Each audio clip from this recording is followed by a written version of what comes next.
befalls me to welcome you all again this evening. So thank you very much for coming to the Wesleyan Bible Holiness Church for our Christmas drama. Had a great crowd Sunday afternoon, and looks like we've got a similar crowd tonight. I don't mean bigger crowd, I just mean greater, right? So you look like a greater crowd than ever before. The Fontanelle house, it's based on actually there is a little town in Nebraska called Fontanelle. And so this is sort of historical fiction. There are no dream sequences where you go into any sort of fantasy. It's all sort of realistic historical fiction. And the interesting thing about it is the writer did find some interesting facts about the little town of Fontanelle and worked them into the story. There really was a Fontanelle house inn, I guess you'd call it. And so I think you'll enjoy. We want you to be a part of the performance in this way. Applaud when it's appropriate. You can usually tell when that is. But we don't want you to be a part of the performance with things like cell phones and stuff like that. So if I could just remind you all to silence your cell phones and that sort of thing. I think everyone will enjoy it more. There are a little bit of special effects. There's one time when there's kind of a loud scene, kind of exciting.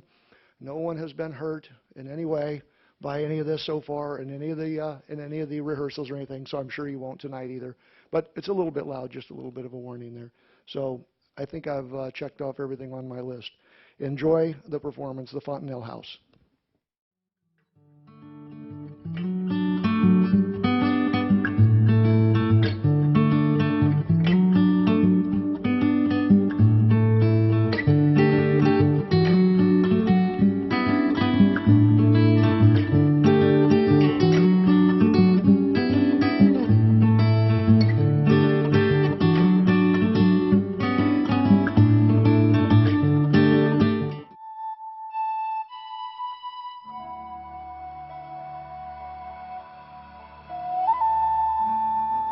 This story started before I even suspected its existence.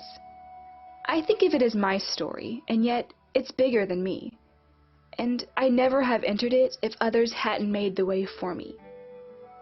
Maybe that's true of all of our stories.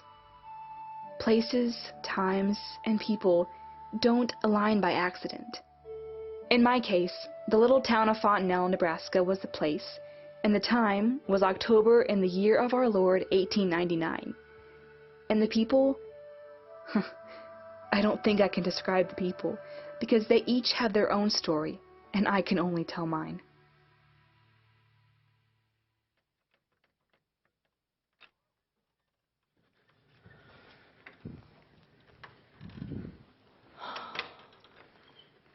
Wow. It's awful how fast cobwebs show up. No. You leave a building set for a few weeks and nature takes over. Yeah. Oh, the Stricklands are coming to help, right? I'm sure. Shall we start by sweeping out the spiders? Sounds good. I'll go get some brooms. Thank you. So strange to see it like this. Well, it's the first time it's been empty in 44 years. Was there any stipulation in Miss Carmody's will about what she wanted done with the building? Well, no. No, the heirs can keep it going or sell it, tear it down, build something new.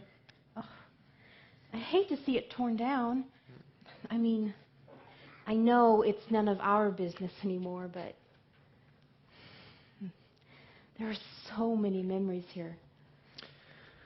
Well, it is getting a mite old. There's probably not much need for an inn anymore in Fontanelle. Yeah. Probably better just to tear it down, build something new. But, Dad, wouldn't that be painful for you if strangers just came in and demolished it? I gave up my rights to this place a long time ago, Meg. We're just stewards until the new folks can claim it. I do hope they're good people, though. Yeah, me too. Oh, hey, friends. Oh, thanks for coming. Of course, no problem. Evening, Burl. Howdy. How are you bearing up, Hannah? Oh, I'm all right, thanks. A little sad being back now that she's gone. I suppose you knew Miss Carmody better than any of us. Oh, I don't know about that. I hadn't worked for her that long, and you guys knew her pretty well. Or at least, I know she relied on you. She didn't let me do much. Really nothing until her health started failing. And even then, I mean, you'd offer to pick up supplies or whatever, and she wouldn't let you unless she physically could not do it herself. Well, I know it meant a lot to her that you guys kept offering. I just wish she'd let me take her to Fremont to see a doctor before things got bad. She might still be here. She didn't like accepting help. I was sad there wasn't a single family member at the funeral. Oh, well, she gave strict instructions. They weren't to be notified.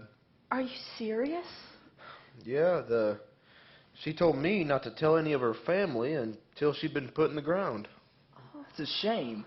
Well, I feel sorry for the family. If they have any sense of kinship at all, they must have felt terrible when they heard she passed. Well, that's the thing. She doesn't have any close relatives still alive. She's left the inn to her niece's family, but I believe that's the only kinfolk she has left. Do you know much about them? Oh, well, they come from Cincinnati. I know that much. Actually, the niece passed on a few years ago, left a husband and 8 or 9 kids. He's a shopkeeper of some kind, I believe. What's the name? Oh, what was his name? McNamara. Oh, Patrick McNamara. That was it. Have you already written to him? Oh, well, Meg helped me. We informed him of the situation, and we're just waiting to hear back. So what do you think McNamara will do with this place? Sell it? Oh, I don't know. Oh, I hope they'd come and get it up and running again. It'd be so much fun to have a big family here. Some little ones toddling around? You can just see it. I don't know. I'd be surprised if they came. I mean, if he's got a good business already, he's not going to leave that and move 9 children hundreds of miles just to run an old hotel in Nebraska. Oh, well, I don't know. I've known some people in my time who would do that. Who did do that, as a matter of fact. I guess you did that, didn't you, Dad? Oh, Your parents did. only from Illinois and only 5 kids. Oh, but if this McNamara family is of the same stock as Miss Carmody, I mean, mightn't they be adventurous enough to uproot and move here? Especially with Mrs. McNamara having passed. I mean, maybe they'll want a fresh start, somewhere new. Fair enough. Although, don't expect them to be too much like Miss Carmody just because they were related to her. I mean, only think of some of our relatives. That's true. Let's hope not all relatives are alike. So, do you think McNamara might, if not sell, possibly lease the building? Oh, well, I reckon. I'm just trying to think of who in the area might be interested in the place. Well, I can think of one townsperson who would take it in the blink of an eye. Speaking of relatives. Oh, your sister-in-law? Poor Aunt Minnie. She doesn't know what to do with herself anymore. She's had too much time on her hands since Will went to college. She can't keep her nose out of other people's business. And you think she'd buy back the inn after all these years? She's been talking about it all week, even before the funeral. She was asking Granddad all about Miss Carmody's will and trying to figure out how much she could afford to offer for the place. To be honest, I don't think any offer she could make would be enough. She's a good manager, but Dexter didn't leave her a fortune. Though she probably would take it on credit. I mean, lease if she would. Yeah. Well, if McNamara does want to sell and Minerva can't meet his price, I can think of a few others who might be interested in the place. Oh, who you got in mind? Well, Alex Dean Brainerd, for one. Well, he's got the capital for sure, but I don't know, though.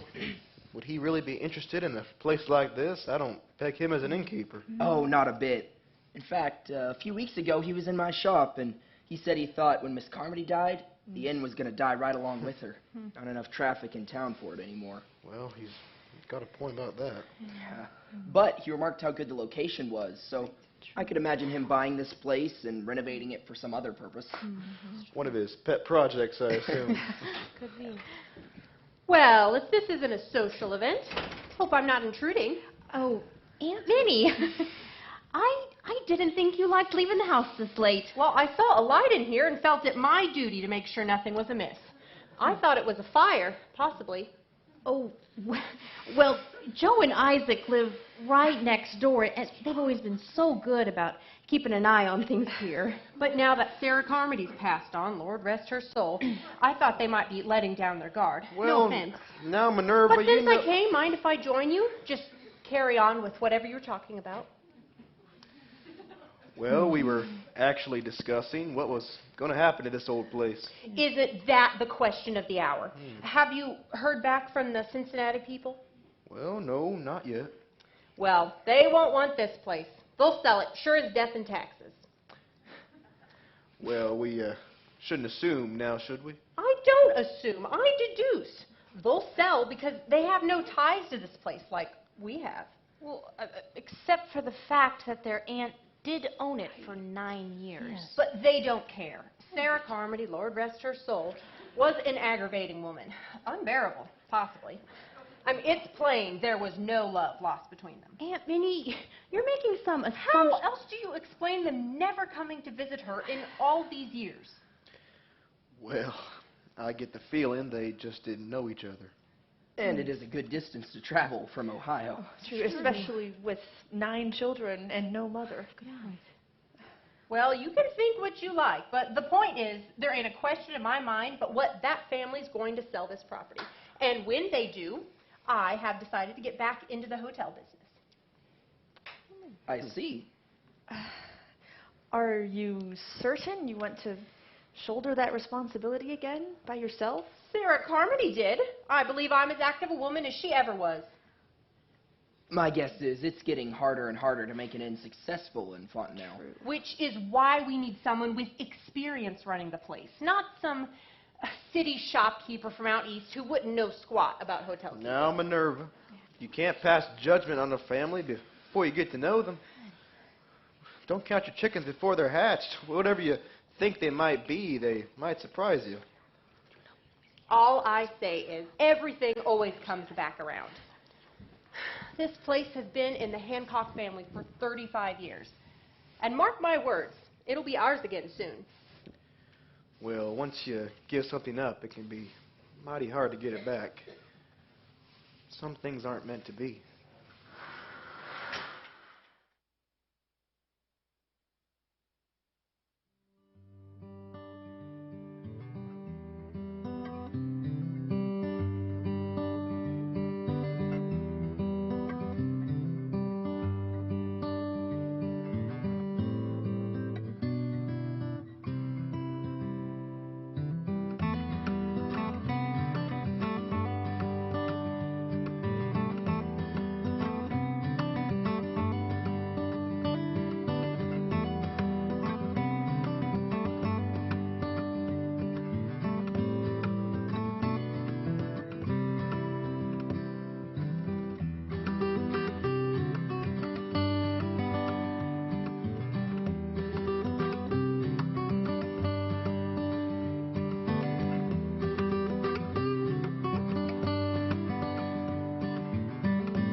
think my father, Patrick McNamara, did surprise the Hancocks with his reply to their letter. When he got the report of Great Aunt Sarah's passing, his first thought was to sell the inn that we'd inherited.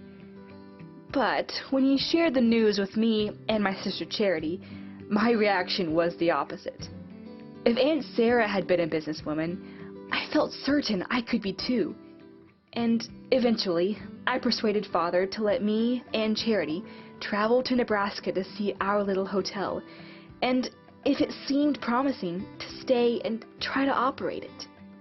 Charity, I might add, did not want to come, but Father wouldn't let me go alone, and in the end, she had to agree to come with me. So, just 2 weeks after we got the Hancock's letter, Charity and I were on our way to Fontanelle.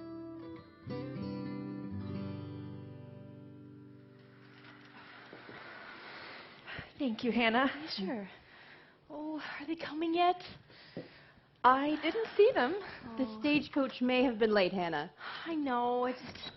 I've never known very many girls my age. I mean, they can't be that much older than me, right? If at all. It didn't sound like it. Oh, Josephine, this is wonderful. Oh, just a few things to help them get started. What'd you bring? Apples, cabbage, cheese, and some eggs from our chickens. They will be so grateful. Oh, well, no one wants to travel halfway across the country just to be greeted by an empty pantry. True. Oh, Hannah, is this some of your signature plum preserves? She insisted on sharing a jar. I hope they like it. Well, if they don't, they have extremely poor taste. I can't believe they're traveling all this way on their own. It's so independent. It almost sounds like something Miss Carmody herself would have done 30 years ago. I do hope they were safe on the train. That's what worries me. I mean, 2 young women traveling alone. They must know how to look after themselves, I suppose. Well, here we are, ladies. This is the Carmody Inn. Come in, welcome. You must be the McNamara girls. Yes, I'm Amy, and this is my sister Charity. Hello. It is so good to meet you both. You too. Are you Mrs. Osterman? I am. Okay. So, please, call me Margaret. This is my daughter, Hannah, and this is our dear friend, Josephine Strickland. How do you do? It's wonderful to meet you all. Joe and her husband, Isaac, they're actually your next-door neighbors. Oh, lovely. Isaac is a blacksmith, and we also have chickens in the backyard, so it can get a little noisy sometimes. I'm sorry. We won't mind. We come from a noisy household. We have 1 sister and 6 brothers, and they can be quite a handful sometimes. Do you two have any children? No, we do not. But I get to spend a lot of time with children. I teach at the school in town. Oh, I admire school teachers. I know how tired I get just keeping track of my brothers. I can only imagine how exhausting it must be to be responsible for a whole schoolhouse. Well, it's certainly a learning experience to be a teacher, but I love it. Now, is this all of your luggage? Oh, yes, that's it. Thank you so much for bringing it in. Oh, no trouble, no trouble. Meg, is there anything else I can do to help around here, or should I get out from underfoot? You do what you like, Dad. All right. Thank you for escorting the girls. Oh, my pleasure. Good to meet you, Miss Amy, Miss Charity. We hope you come to like it here. Thank you. I'm sure we will. Oh, take care. Well, why don't you girls have a seat and so we could get a little better acquainted? Thank you. Oh, this place seems nice. It is. I mean, it needs a few repairs and things, but it was well built. And we can vouch for it being clean. That's right. Oh, did you clean it for us without even know if we'd stay for very long?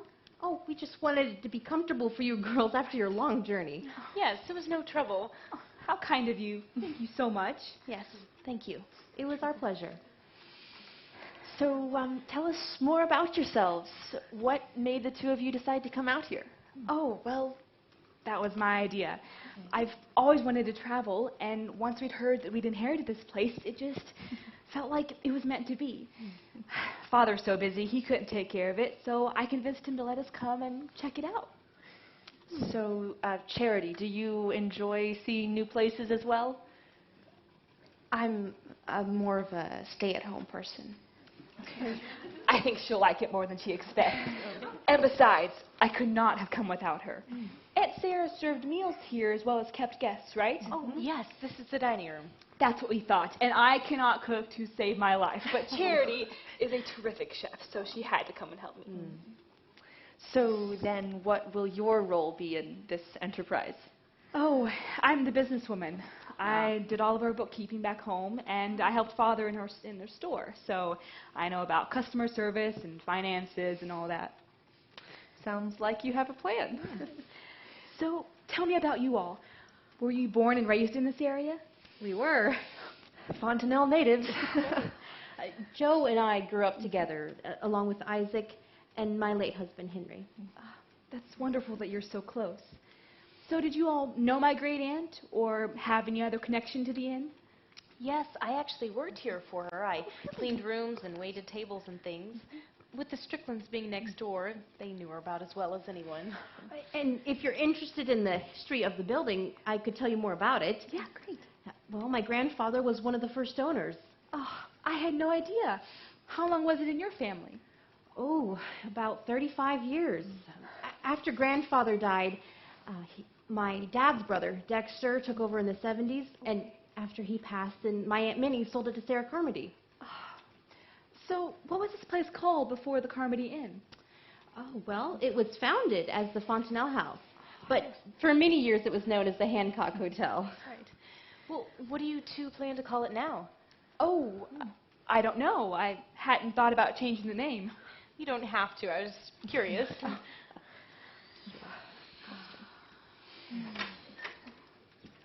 Aunt Minnie. Hello, Margaret. Oh, are these the newcomers? Yes, these are the McNamara girls. Well, fancy meeting you here. You just arrived. Yes, ma'am. How about that? Allow me to introduce myself. I am Mrs. Minerva Hancock, Sheriff Burl Hancock's sister-in-law. He's the one who wrote to you about Sarah Carmody's will? Yes, and he met us at the stagecoach. Oh, I thought he might, possibly. He's a good man. I was married to his youngest brother, Dexter, who's passed on now, Lord rest his soul. He passed too young. Well, I'm sorry to hear that. You and your husband owned this inn for a while, isn't that right? Why, yes it is. 14 years this was our home. Those were its glory days, you know, before I had to sell it. It has fallen into disrepair since then, and decay, possibly. Aunt Minnie, don't you smell the decay? I mean, every time I come in here, I smell it. It's mold or a dead animal, possibly. Varmints will crawl in under old buildings and die there if you don't keep them out. Well, I don't smell anything. And Hannah, you have a pitiful sense of smell. You know that? It really is sad to see what's happened to this place. Sarah Carmody, Lord rest her soul, was just so aged and blind, possibly, she didn't realize how run down it was getting. Aunt Minnie, it is not that bad, or we would have told the girls in our letter. I'm afraid the poor building isn't worth that much anymore. I mean, it'll take quite an investment to get it back up and running again. And, I mean, I hate that for you girls. You know, I wonder if maybe... And if you've never owned a business before, you don't realize what a burden it is, what a risk. I mean, the pressure is severe when success or failure depends on you and you alone. But we will all be here to help you. Right. You know what? I would be willing to make you an offer. I hate to see such sweet, young, inexperienced girls like yourselves get yourselves into such a heavy responsibility, not really knowing what you're getting yourselves into. So, I'll make you an offer. $1,200. I'll take this place off your hands. You know, Aunt Minnie, I don't think the girls are... Let them make their own choice, Margaret. Well, stop frightening them with... It's okay, really. Mrs. Hancock, we appreciate the offer, but Margaret is right. We're not interested in selling the property. We've come here to make this place go again, and we don't intend to give up before we've even started. Amy, can I talk with you alone for a minute? Sure, sorry. What is it? This is such a bad idea. What are you talking about? We're not cut out for this. I thought it was a bad idea from the beginning, but if the building needs as much work as that woman says... She's exaggerating, clearly. I don't smell anything dead, do you? That's not the point. We don't belong here, Amy. Well, I do admit Mrs. Hancock seems like she's trying to get rid of us, but the rest of them are really friendly. So? There's a lot of friendly people in the world. But they're not our people. Don't you miss home? Charity, we've been gone for less than 48 hours. How could you possibly miss home already? Well, I do. I'm not like you. I don't enjoy novelty and danger. Danger? What danger in a sleepy little town like this? Oh, you want the list? Strangers, outlaws, disease, natural disasters? Charity, you can't live your whole life in a hole, scared that if you were to ever come above ground, you might get struck by lightning. Are you calling home a hole in the ground? No, of course not, but you have to admit, we have lived a pretty sequestered life. This is our chance to do something. I don't want to be here. Well, I'm sorry, it's too late now. We've made our decision to come, and we can't back out now. That Mrs. Hancock literally just gave us a way to back out. Charity, please, for my sake, give this a try. Have you ever seen me more excited for anything in my life? Probably. Look, let's make a deal. Let's give this a fair shot. We'll do our best to get this place back up and running again, and then after a while, if we see that it's too much for us, we'll quit. Quit for good? We'll sell it and go back home? On my honor. How long of a trial do we have to give it? Oh, it's October 24th. How about 2 months? We'll give this our best shot until Christmas, and then after that, we'll see if we want to stay or go back home. Deal? Deal.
The Carmody Inn didn't need nearly as much renovation as Mrs. Hancock had implied, but I wouldn't say it was in prime condition either.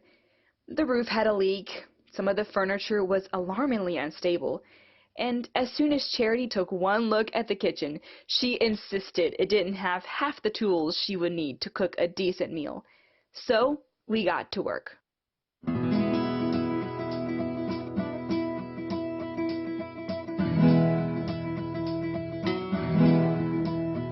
From day one, the Fontanelle folks were a huge help. Hannah Osterman offered herself as waitress, cleaning lady, and general chorewoman, and we hired her on the spot. Isaac and Joe Strickland were better neighbors than we could have guessed. Josephine came over every day our first week to bring us things or share friendly advice about living in Fontanelle. Isaac spent hours doing repairs for us, and he found out what Charity needed for the kitchen and made all the things himself in his smithy. As little as she wanted to be here, I felt certain Charity had to be as impressed as I was with the generosity of these people. Is it what you wanted? Oh, it might even work better than mine at home. This one's a little bit bigger. Yeah, I tend to make things too big. You should see Joe's frying pans. Mr. Strickland, did you ever get any lunch? Oh, yeah. Oh, I'm fine. Oh, well, it's nigh on 3 o'clock. I had a good breakfast. Oh, you should have said something. Doing all this work for us and not even pausing for a mouthful. Yeah, I have stew keeping warm on the stove. Yes, please, take a short break, and we'll bring you a bowl. Well, I guess I can't resist an offer like that. Thanks. You know, that man yesterday whose horse had thrown a shoe? He told me that the roast beef here was the best he'd ever had. Oh, well, that beef is in the stew today, so you'll have to tell us if he overpraised it. I bet it's great. I thought for sure that man would need a place for the night. He seemed awful friendly. Yeah. Kind of sounded like he wanted to get a few more miles down the road first. Haven't been many travelers lately, have there? We haven't even had our first guest yet. Oh, but a good number of folks through here for meals, though, and I think that'll just keep growing as more people hear about Charity's cooking. By all accounts, there's some magic happens around her stove. I've heard from 2 or 3 fellas now that she cooks better than their mamas do. Oh, wow. See? Word's already getting around. Now, what'll I owe you for this stew? Oh, mercy, no charge. The least we can do is serve you a meal after all the help you've given us. Well, it's a privilege to help. Joe and I are just grateful that you girls are here investing in this place. I know I speak for Hannah's family, too. Yes, we all want to help make the inn a success. Mrs. Hancock, hello. Good afternoon, Miss McNamara. Hannah, Isaac. Oh, please, just call me Amy. I don't adhere to formalities. Oh, you don't, do you? A free spirit, possibly? Well, I really need to give you some advice for drawing in customers. This place looks sadly vacant. Well, would you expect many customers in the middle of the afternoon? That's beside the point. How many folks did you have here for lunch? Several, actually. Mr. Charles Brinkman came, and I believe all of Mr. Bell's apprentices, and several others. Well, what did you serve? Beef stew and apple pie. Well, Charles Brinkman likes mutton. When we owned the place, he always used to rave about my roast mutton. Make sure your sister knows how to keep it tender and season it right. Lamb is one of Charity's best dishes. Father loves it. Good. Well, I came here to talk about something else, actually. I know it's only November, but what are your plans for Christmas? Because there's a tradition to have a gathering here at the inn for Christmas. Well, that sounds lovely. How long has it been a tradition? Well, it has fallen away since Sarah Carmody was in charge. She wasn't partial to gatherings, but Dexter and I hosted an annual Christmas party here for 14 years. I mean, just a small event, but it's something I would like to revive. Well, I don't see why not. I'll talk to Charity and see no. You girls won't have to do anything. I'll take care of it. Do you think I'd suggest a party and then make someone else host it? I have better manners than that, my dear. Well, I mean, if it's going to be here, it wouldn't be very convenient No, it's no trouble. I know my way around this place. I'll just borrow the kitchen. I'll do all of the cooking. I'll even do the decorations. That way, you girls can just take a break. No, I mean, it sounds like something we would really just leave it to me. You'll be thrilled with what I come up with. I promise. I'm particular, and I'll be especially particular because Will, my son, is coming home this winter. And, well, he always loved the Christmas parties we had when he was a boy. Well, I'm glad he'll be able to come home. I think it'll be a little strange if it'll be like old times for him. And he needs that taste of home after so long away. He's studying at Omaha Medical College, you know, for a doctor. He's in his last year. His daddy would be so proud. Hello, sir. Are you looking for a meal or a place to spend the night? A place. Got any rooms? Yes, we do. How long do you mean to stay in town? Ain't sure yet. A few nights at least. All right. Well, we can accommodate you as long as you're in the area. Please do. Well, I'll get out of your way, but I'll set right to work on plans for the Christmas Eve party, all right? Don't you worry. You don't have to, really. Howdy. Afternoon. Isaac Strickland. You? Elmer Pickering. You local or just passing through like me? I own the smithy next door. Local. Very. Y'all got another piece of pie that size? Yes, sir. Would you like it? That's right. Okay. Well, just have a seat and make yourself at home, and I will bring it to you. Mind if I join you? Feel free. So, Mr. Pickering, is it? What brings you to this area? My work. It's a sort of wandering occupation. What sort of wandering occupation? I collect buffalo bones. Buffalo bones. Yeah, they fetch a real good price when you know where to sell them. And who buys them? Big old companies. They mash them into a powder and bag them and use it for fertilizer. I see. So you wander the prairies picking up skeletons. Now you got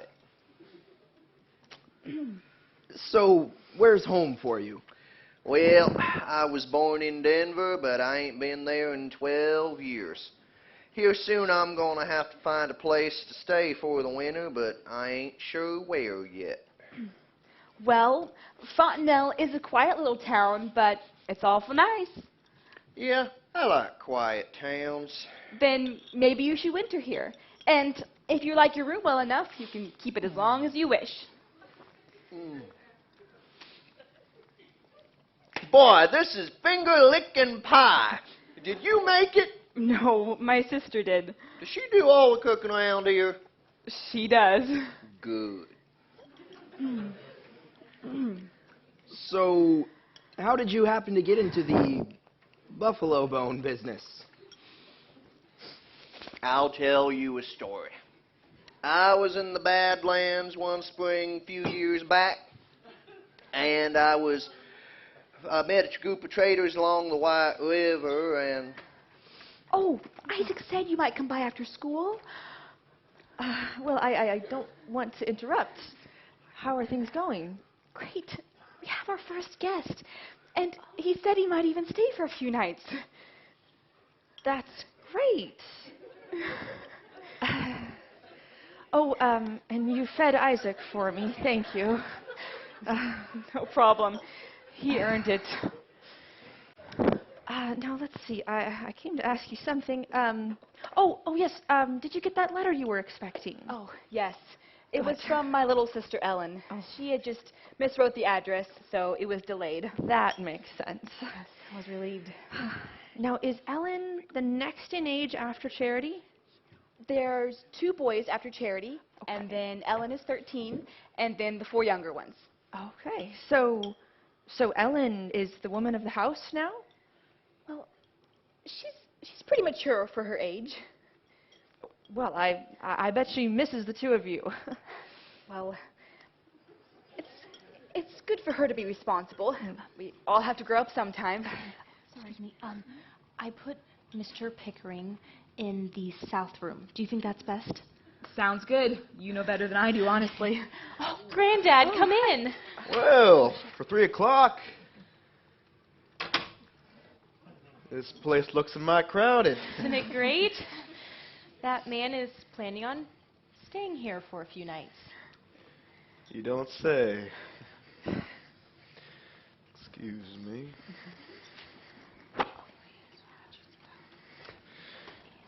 How you doing, fellas? Oh, pretty good.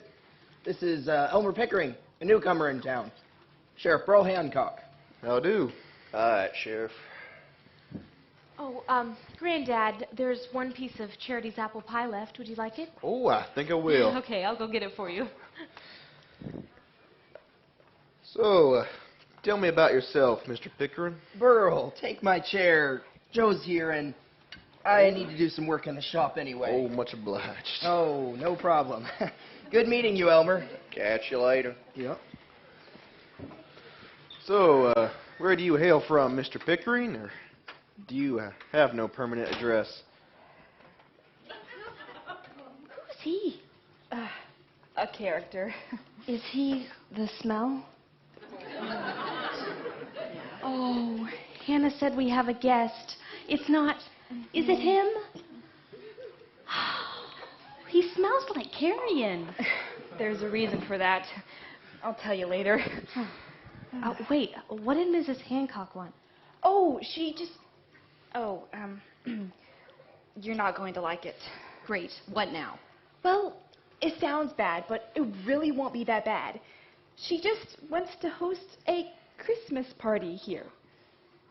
Here? And you're going to let her? Well, she's kind of persistent. Amy! It's a one-time event, and it'll keep her out of our hair until then. Well, fat chance. Now she has an excuse. She'll be coming here every day to snoop through the building and rearrange all our things for the party. She wants to do something special for the holidays for her son. Apparently it was a tradition. Just let her do something at her own house. Oh, that woman cannot mind her own business. Every time I see her, she asks me what I've been cooking and tells me how I should change my recipe. She is the most interfering, insulting woman. I think you're being a little harsh. Oh, am I? It is perfectly plain. She wants so bad to own this place again, she can hardly stand it. She can't let go. She's just itching to get in my pantry. I can feel it. Your pantry? Wait a second. Why does this bother you so much? Why does it nettle you that Mrs. Hancock wants to be in charge here? Just 2 weeks ago, you were willing to accept her purchase offer. Do not get the idea that I really like it here and want to stay, because you would have the wrong idea. Sure, there are some nice people here, but you can't say much more for Fontanelle than that. But we agreed to see this thing through for 2 months, and we both know that we're both too stubborn to change the bargain now, so just work with me and try to keep Mrs. Hancock out of my kitchen for a few weeks. She's not planning Thanksgiving dinner here that I don't know about, right? No, I know for a fact that Margaret is hosting the Hancock Thanksgiving. Hannah told me. We were invited to go, but I figured we need to stay here and provide a meal for our guests. Good. Let's just hope Mr. Malodorous isn't still here at that point to make everyone lose their appetite. Yeah. I think if Charity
He claimed they were unusually fresh, and then he offered them to Charity for her to make buffalo bone broth out of.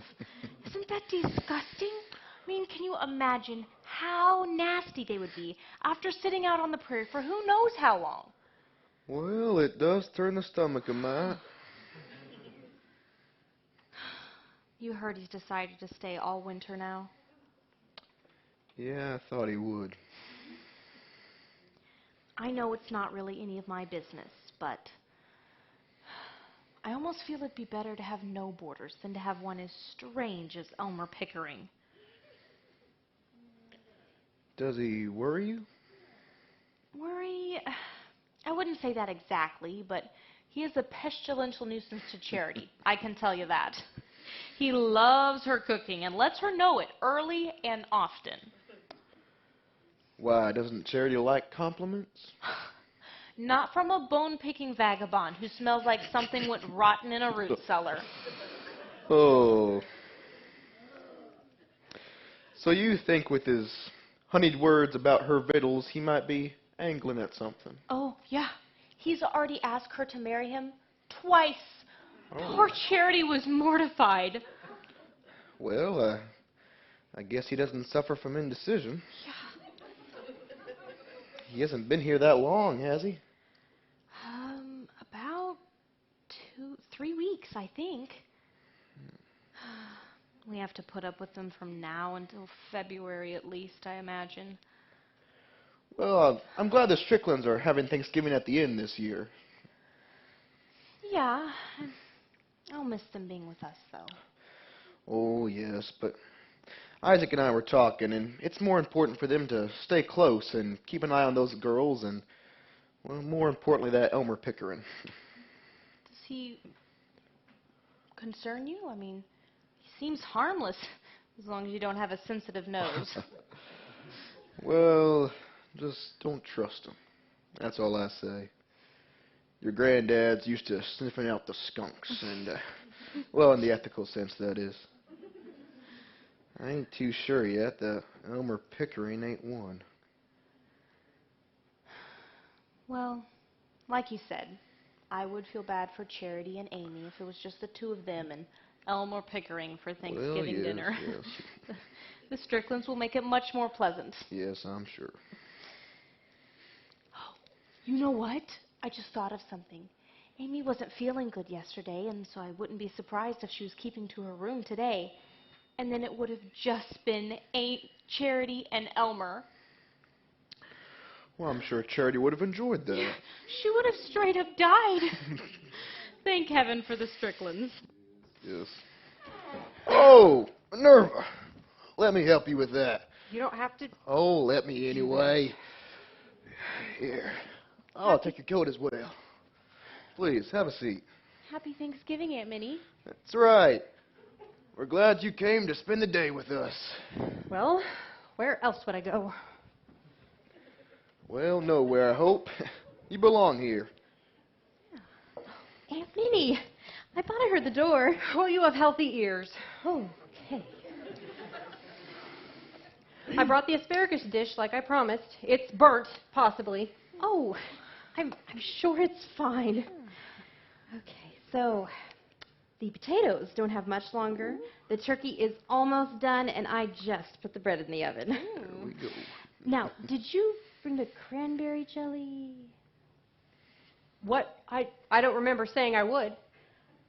I think that's what we agreed last week. Oh, I didn't hear. Or I forgot, possibly. I don't know. Everything's just been so vexing lately. What's vexing you? Is something wrong? Oh, it's nothing. It's just Will is not coming home this winter. Oh, at all? Not even for Christmas? He says he's busy. Too busy for Christmas? Well, if the boy says he can't come, I'm sure he has a good reason. I know, but things would be so different without him. It's only one day's ride from Omaha. It's more like 2 in the winter, Hannah. Still, couldn't he at least get away for Christmas Day? I'm sure he would come if he could. No doubt he's overwhelmed now that he's working at the hospital as well as taking classes. That's right. The boy's responsible to see through on his education. He's got a responsibility to his family as well. Well, we'll see him in the summer, and he'll be home for good then. Yeah. You sure about that? Yes. Isn't that his plan? Who knows? He has never missed Christmas before. And it just makes me wonder if he doesn't want to be here. Now, what makes you think that? His letters just seem so distant lately, and I don't know if it's my imagination or if he really is drifting away. I know I'm an attentive mother, overbearing, possibly. What if I've driven him away? Oh, Aunt Minnie. What if he doesn't want to come home because of me, because he thinks I want to control his life? I don't. I just miss him. He's all I have. Will, he has to make his own choice.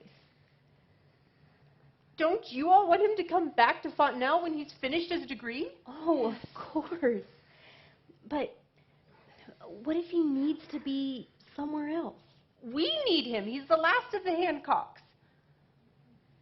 Well, what about Hannah? She doesn't bear the family name. If Will's not here, the Hancocks will die out of Fontanelle with you and me. I don't think Will should be pressured to settle here just so the family name can stay. He'll discern for himself what his tasks in life are and where they are. Just seems awfully hard. After losing Dexter first, if my son now forsakes me, possibly. Is there any one of us who hasn't lost dear ones? But you three have each other. You don't live alone in an empty home. Aunt Minnie, no home has to be empty. God lives with us. I know I shouldn't complain. The Lord gives and the Lord takes away.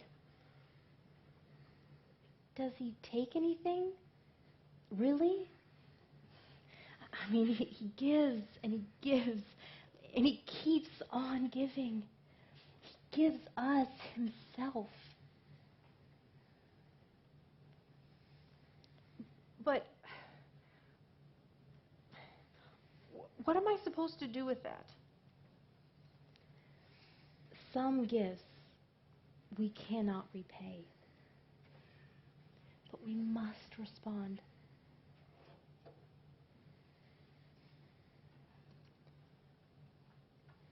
I suppose you mean that if the Lord gave to me his only son, the least that I can give to him is mine. It's mighty hard. Oh, I know. But God has a way of giving back what we offer to him.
So I'm going to get beans and flour and molasses. Oh, and I think we're out of coffee beans. Out? Yeah, it was a big crowd this morning. I know, but mercy. Okay, buy more coffee beans. Okay. And see if they still have any carrots. I like those hot cakes you made this morning. They're a bit heavier than the last time you made them, but they were still pretty good. Thanks. What you fixing for lunch? Cutlets. Oh, I'll be here.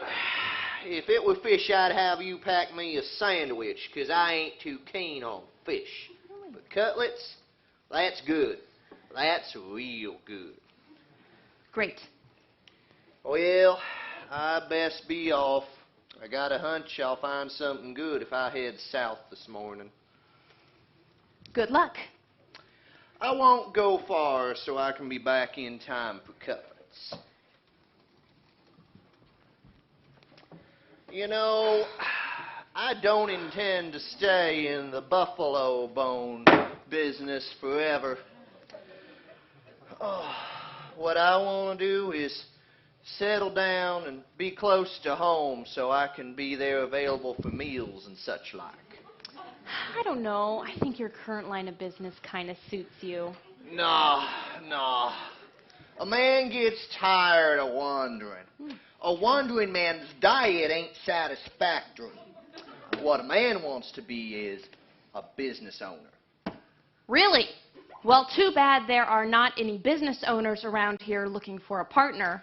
Well, it kind of seems like there ought to be a man in charge of an establishment such as this one. Mr. Pickering, please stop. I will cook your meals as long as you're a guest, but you are not in charge here, and you're certainly not going to be. Well, I can tell when I ain't wanted. I might not be back in time for cutlets after all. Really?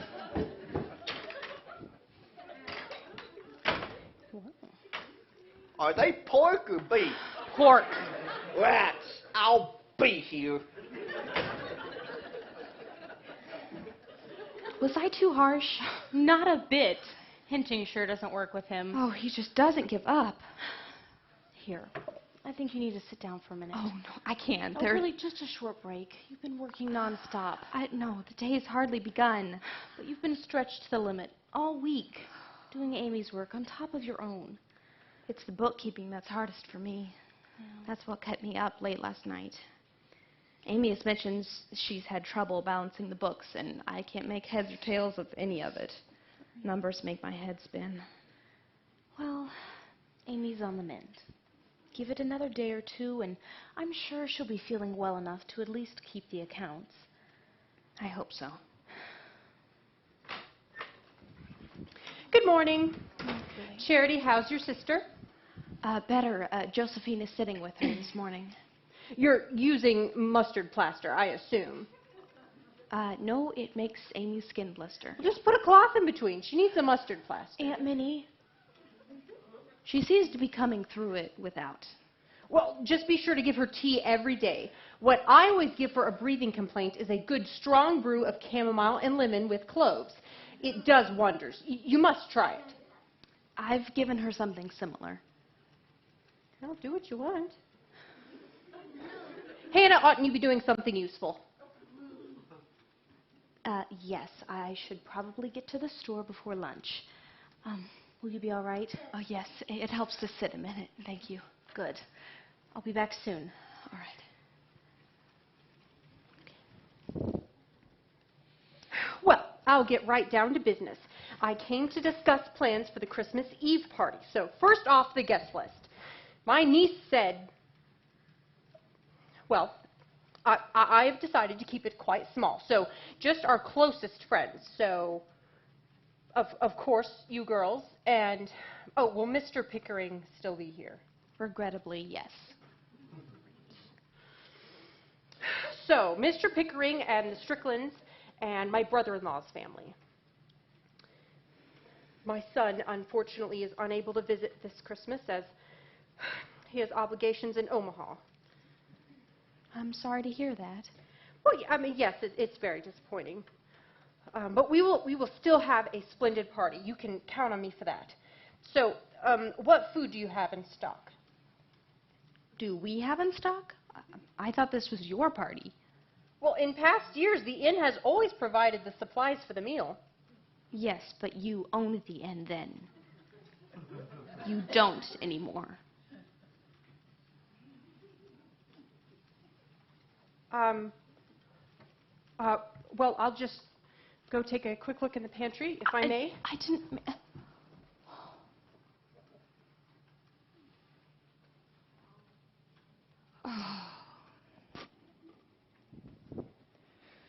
Charity? Oh, are you all right? Yeah, I just feel a little threadbare. That's all. Oh, I know the feeling. How's Amy? She's asleep. She's doing well. Good. I was so worried the first few days when she was feverish. I felt so responsible and unqualified. In Cincinnati, a doctor was always on call. Oh. Well, that is one way Fontanelle could be improved. Dr. Gable in Fremont seems very far away in emergencies. Well, Mrs. Hancock just came by to dispense medical advice for Amy. Oh, is she still here? Mm-hmm. What she came for was Christmas... Charity, where do you keep your spices? Oh, I found them. Never mind. You know what shocks me the most is that I don't even have the energy right now to get her out of my kitchen. Oh, I know Margaret's been trying to get her to back off, but maybe it hasn't sunk in yet. Well, the thing is, I really like the idea of a Christmas party. I'm sure we'll enjoy it. It's just, if it's going to be here, I'd prefer to host it myself. Well, what are Christmases like back home? Loud. Lots of presents, a big festive dinner. Well, ever since Mother died, Amy has taken care of the presents, and I've made the dinner. I'm not sure what they're doing this year. Ellen is carrying so much already. Have you heard from her recently? She tries to write every week, but recently her letters have been short and just sound exhausted. And she's too young to be exhausted. Do you wish you were back home helping her? Yes, sometimes, although I do really love it here. I didn't think I would, to be honest. But I still miss home. And I hate that Ellen has to carry that whole house on her own. Well, what are your options? I mean, can you go home? Amy could not keep this place open without you. Well, the truth is, I'm sort of ashamed to admit it now, but Amy and I made a bargain when we first came because she wanted to be here and I didn't. We agreed to give this place a try until Christmas and then see if it was worth it to stay or not. I see. Now it sounds almost underhanded. I mean, since we didn't tell anyone, that was our plan. Well, you have a couple more weeks left to decide. Any idea yet what your choice will be? Well, part of me wants to stay here, and part of me wants to go home. What do I do with that? Where do you think your responsibility lies? I don't know. Both places. What do you think we should do? I don't know, Charity. What would you do if you were me? Everyone's story is different. It's between you and God. All I know is you can usually find your responsibility in what you've been given.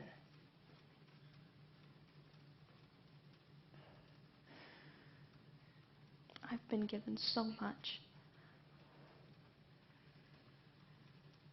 Haven't we all? Oh, ho, ho. Isn't that what Kris Kringle says with his Christmas tree? Oh, I don't know, but he should. This is a happy sight. We never had a Christmas tree back at home. That's what Amy said a couple weeks ago, so I thought you might enjoy having one this year. Oh, you mean you went out and cut this down for us? I found two of these little fellas out next to each other out west of town. One for us and one for you girls. You approve? Approve? It feels like Christmas Day already. Charity, hello, Josephine, Isaac. I looked in the pantry, and I believe I've decided just to purchase everything needed for the meal myself. Since I'm the one doing the cooking, it just makes the most sense. Great, that works. Well, this is novel. Excessive, possibly, for this space. Well, it adds some Christmas cheer, don't you think? Well, I was going to take care of the Christmas decorations myself for the Christmas Eve party, you know. Of course, mightn't it be better if Amy and Charity oversee that, since this is their place and they'll know how they want it to look, not just for the party. Right, exactly. Well, it is quite a big job to cook Christmas Eve dinner for 9 people, so I could use some help with the decorating, Sure. actually. Great. Yeah, I'm sure the girls can take care of that. Oh, by the way, Charity, I fixed your sister a cup of tea while I was in the kitchen. Mark my words, she'll feel better in no time if you follow my recipe every day. Remember, chamomile and lemon with cloves. You would be astonished. Excuse me. Sure.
So you don't like cold weather?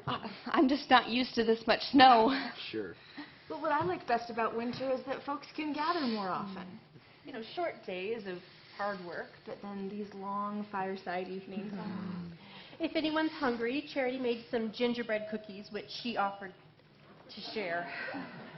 Oh, well, that's mighty generous, but how could we be hungry after that feast you fed us, Minerva? That was real good. Yeah. So, what was the worst winter you all remember in Fontanelle? January of '88. I've never seen a blizzard hit so sudden.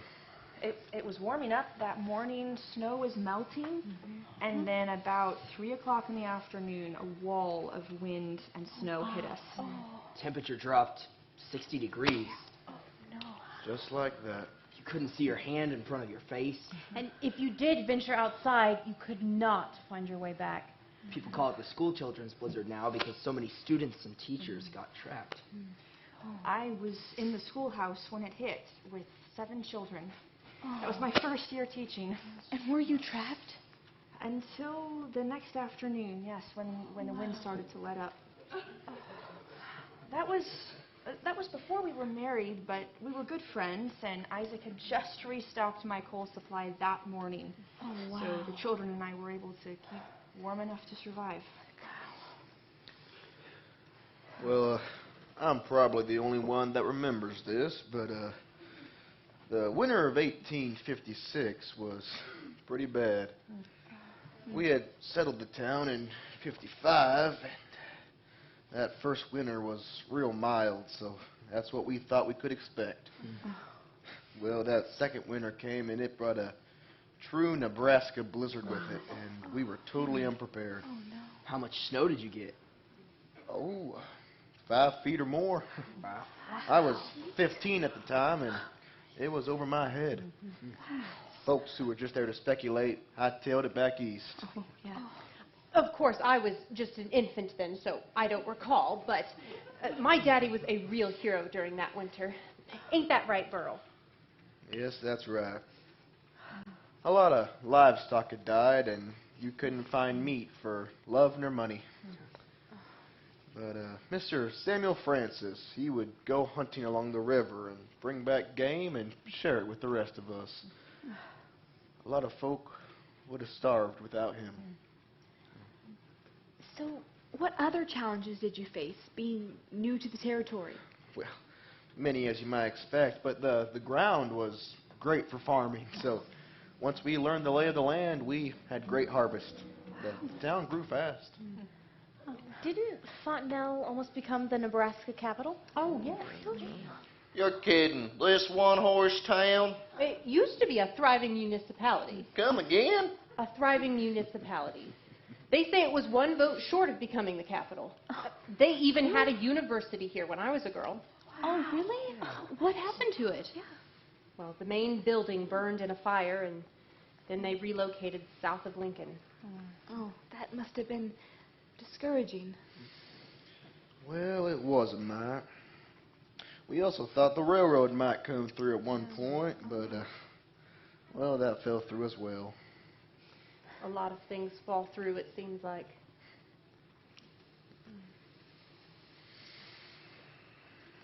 Sheriff, do you miss the past?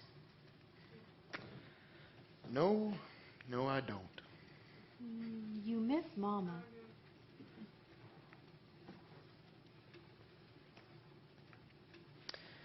Well, yes, I do. But not Fontanelle as it was, if that's what you mean. You don't wish you could hold on to what was? Just a little? I mean, the life you had with Mary on the farm, when your future seemed so bright. Life isn't meant to be held on to. It's meant to be given and regained in the given.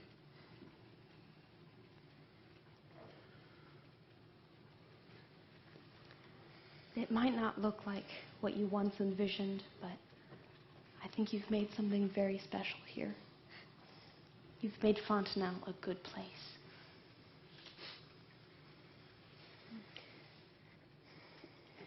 Hey, Granddad, do you think maybe you could take us on a sleigh ride tomorrow? Like Uncle Dexter used to. Oh, we'll always love that. Well, now, I don't know. Oh, well, I suppose something could be arranged. Good. You'll love it. Well, I should clean up the kitchen. Oh, we'll take care of that. Yes, please. You've already done so much work for this already. It's the least we can do. Oh, if we all help, it's not going to take that long. No, we absolutely insist. You're not allowed to. You've already done so much for us. So many ways. You all should get some rest. It sounds like we have a big day planned for tomorrow. Oh, well, we'll stop by in the morning to pick you girls up for a sleigh ride. How's that sound? Sounds lovely. It's been wonderful to be with you all. And thanks again for the dinner, Mrs. Hancock. It was amazing. Oh, thank you. I'm glad. Merry Christmas, everyone. Merry Christmas. Merry Christmas.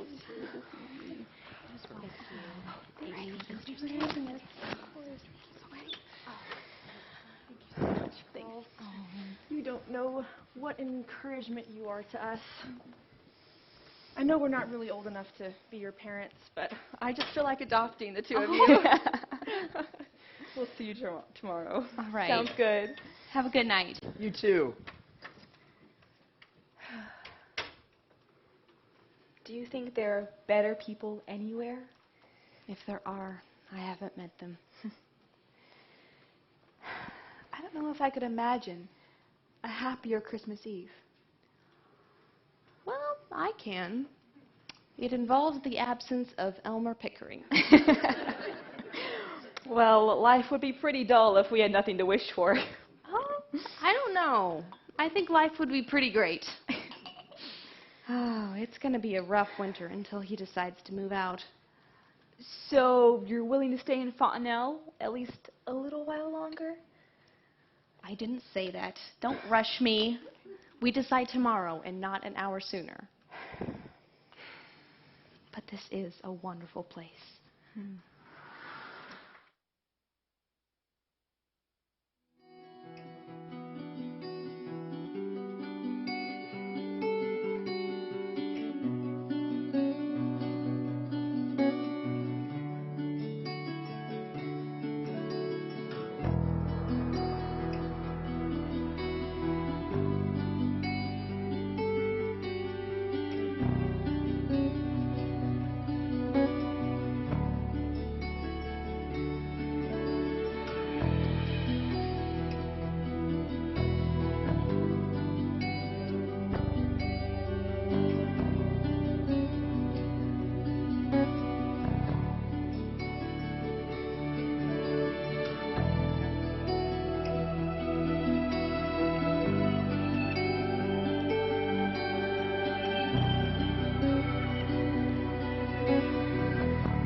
I think if Charity and I had made our decision then, we both would have chosen to stay in Fontanelle. But sometimes life changes as quickly as you can blow out a candle. And for us, that night, Christmas Eve, 1899, changed everything.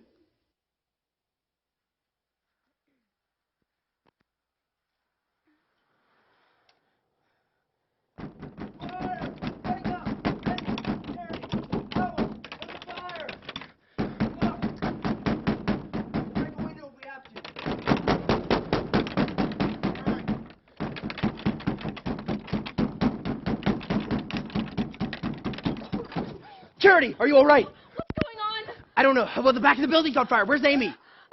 She woke me up that I don't know where she went. What about Elmer? I don't know. How bad is it? I don't know. Just go outside. You'll be all right. I don't understand how it... Don't come in, Joe. It's dangerous. I'm going to find the others. Put out all the lamps. I don't understand how it... Understand. He'll find Amy. Oh, God, help him. Father, protect him. May he find her. Take Amy outside. I'm going back for Elmer. Not through my chest. He must have got out that way. I can't go back in there. Okay, go, go.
Here's some coffee, Amy. Thank you.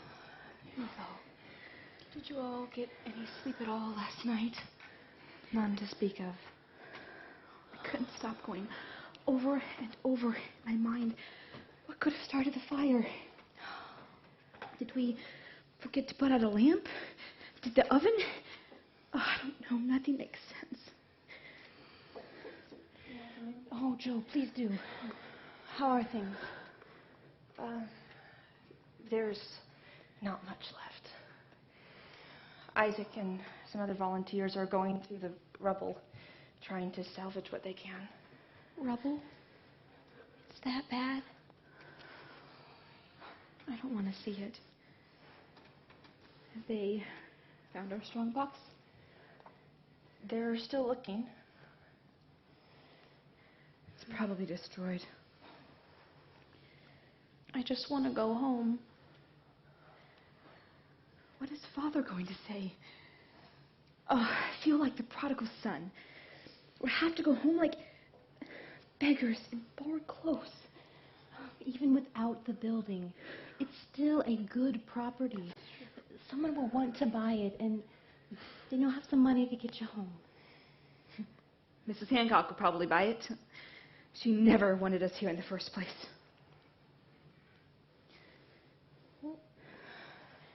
Is there no chance of you all staying in Fontanelle? Stay? What we came to restore is ruined. No, but I mean, couldn't it be rebuilt? Anna, that is a big task.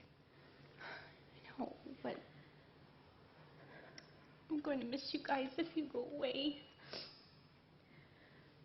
We can't rebuild her for penniless, and it's not like we were even doing that well.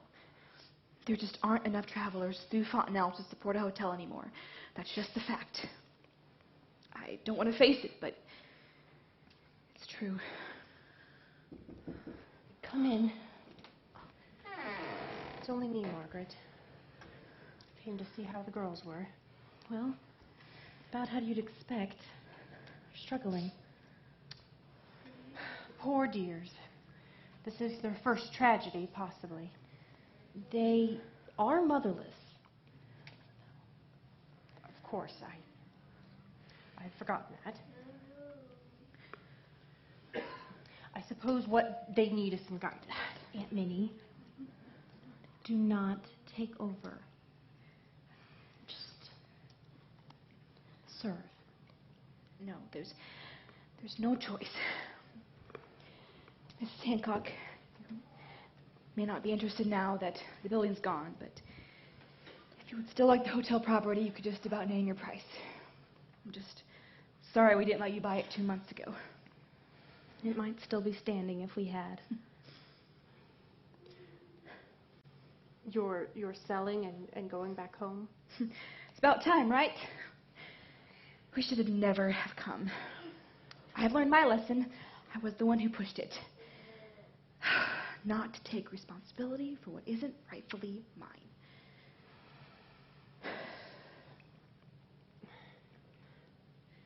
But the inn was rightfully yours. Your inheritance. And it's right to take responsibility for what you inherit. Not if you mismanage it like the prodigal son. Wasted. Well, Amy, the only way to waste something is to keep it for yourself. You girls have served this community.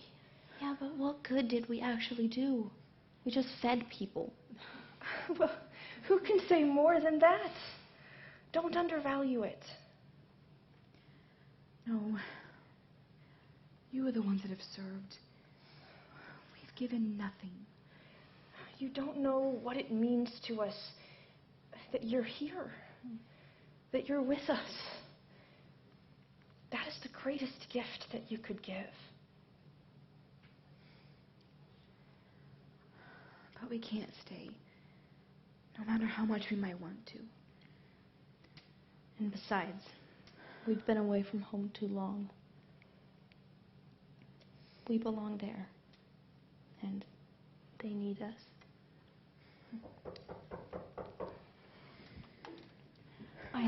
Please, come in. Thank you, Margaret. Have you found anything? Some tools, kitchen tools that I made, and some jars and things, but no strong box. You think it's destroyed? I don't know. I'd expect it to survive about as well as anything would, but it could be buried deep. Everyone's watching for it, but it just takes time to search through all the debris. Do you have any idea yet how the fire started? Well, seems to have been in the kitchen, so best guess the stove overheated or something. We can't be sure. By the way, has Dad been with you? No, he stopped by pretty early to see the damage. When he left, he said he was looking into something.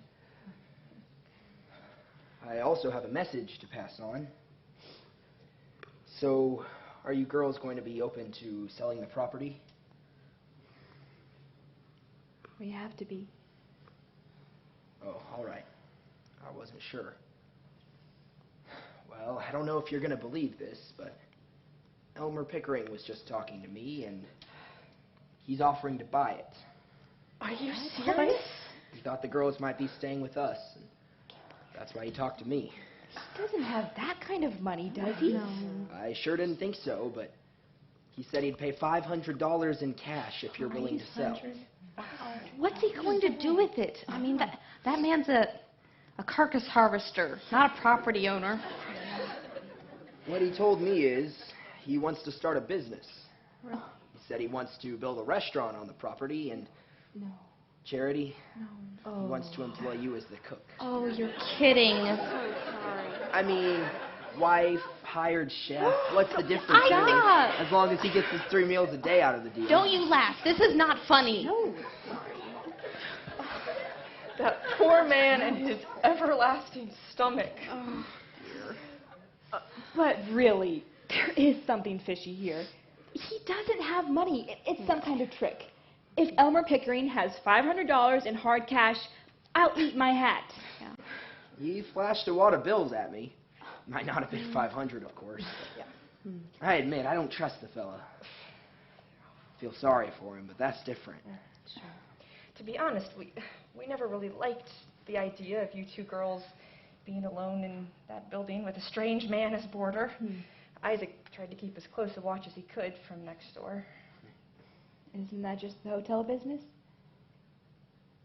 Well, I suppose it doesn't matter now if you're going home. Too bad you couldn't take Elmer's idea and rebuild the place as a restaurant. Forget the rooms for boarders. That's not where your best business was anyway. It's too late for that, I suppose. Even if we had the money to rebuild, Charity's right that we've left duties undone at home. Ellen needs us, and Father needs us. Oh, Dad, I've been wondering where you've been. Well, I've been doing my job, Meg. How are things here? Well, not great. But what have you been doing? Well, I've got what you might call good news and bad news for the McNamara girls. Bad news, for mercy's sake. Get it over with. All right. Your guest, Elmer Pickering, was indeed the skunk I suspected him to be. Although not quite as bad as I had speculated. I had thought he had set the fire intentionally, but turns out that's not the case, if he's been honest with me. He was, however, the accidental cause. What did he do? Well, as I get the story, last night Mr. Pickering sneaked into the kitchen to scrounge a midnight snack. After that, he dropped his candle, and the rug caught fire, then the curtains, at which point Mr. Pickering panicked, grabbed his possessions, and fled. And he didn't raise any alarm? Well, I asked him why he abandoned the other inhabitants, and he protested, saying that their danger did not occur to him. I'm not sure how that helps his case, but he seems to think it does. Well, it fits with what we know of him. I suppose he doesn't mean any harm, but he is aware of nothing but himself. Well, I haven't really gotten to the news yet because, like it or not, he is a bit more of a skunk than you might expect.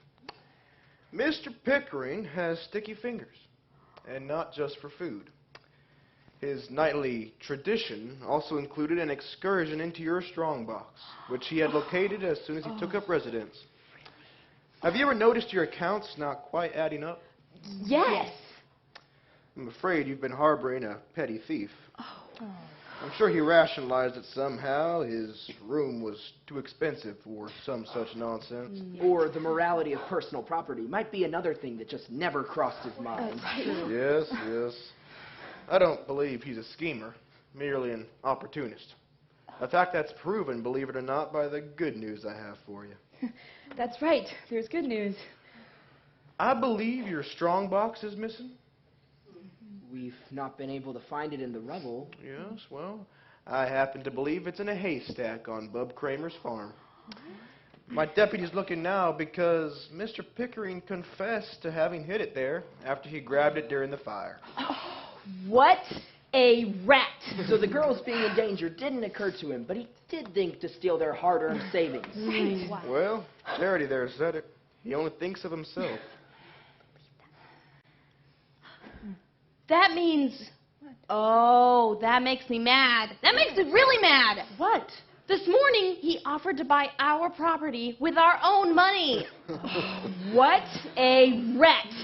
If I could fix him a meal now, I would give him something to chew on. Hold on. He's in custody. And as soon as we find your strongbox, you'll have your money back, which, that's one crisis averted. I know it's a paltry consolation for the loss of your property, and I'm sorry I can't do more to help with that. Have you all thought about your next steps? You're welcome in this house as long as you have need. I think it sounds like they feel they should go home. Well, I understand. But, of course, now, if your savings isn't lost after all, maybe rebuilding would be a possibility. But, dear, they have to do what they think they should do. It's not like we don't want to stay. And it does feel strange somehow to give up what we have here and go home, but I don't know what else to do. Ellen should be taking care of everyone. Every time I think of home, I feel more certain that I've neglected my responsibility there. I'm the oldest. I should be there. What if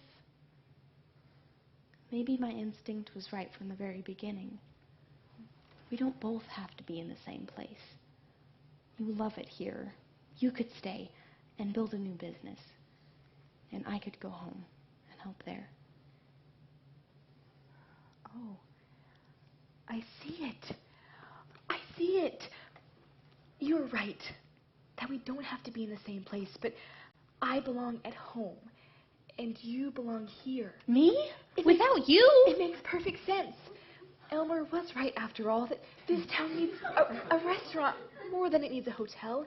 It needs a place for people to share meals and to gather and to just be with one another. But Amy, you're the businesswoman, not me. But people need to be fed, and only you can do that. I'd have to start again from scratch. I can't do it. I wouldn't even know how. At least we had a building when we first came here. Well, we're here with you. We'd help with the construction and glad to do it. Burl and I, we've both helped raise some buildings in our time. That's right. We do whatever you need us to do.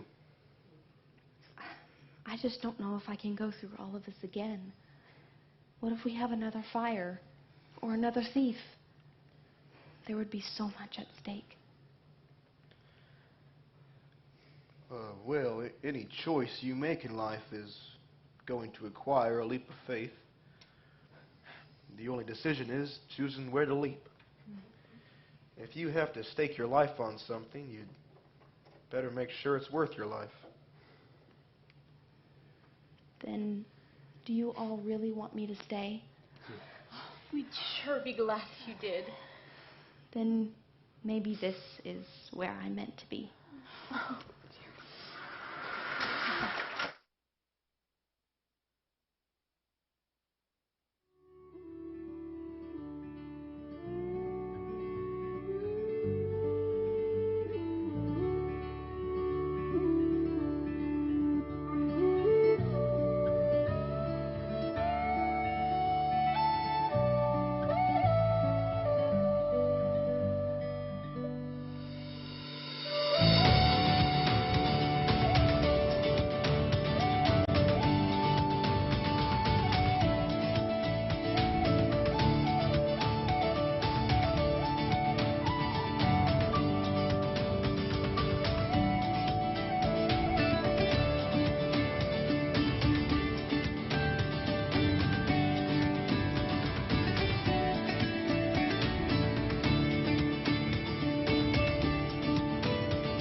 It was a bittersweet New Year's Day when I had to say goodbye to Fontanelle and climb into the stagecoach headed for Omaha.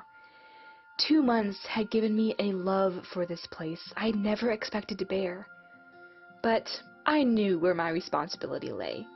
So I carried my love of Fontanelle with me back home to Cincinnati. And Charity stayed. She lived with the Hancock family for a few months, and in the spring, they began to rebuild on Great Aunt Sarah's property. Isaac and Sheriff Hancock put together a hard-working crew, and before you knew it, a new building stood on the foundation of the old Carmody Inn. I never would have thought to see Charity running her own business, but I've learned that she surprises me. Hannah helps her tirelessly, and they even invited Mrs. Hancock to help on the managerial side of things, a role which she was delighted to fill.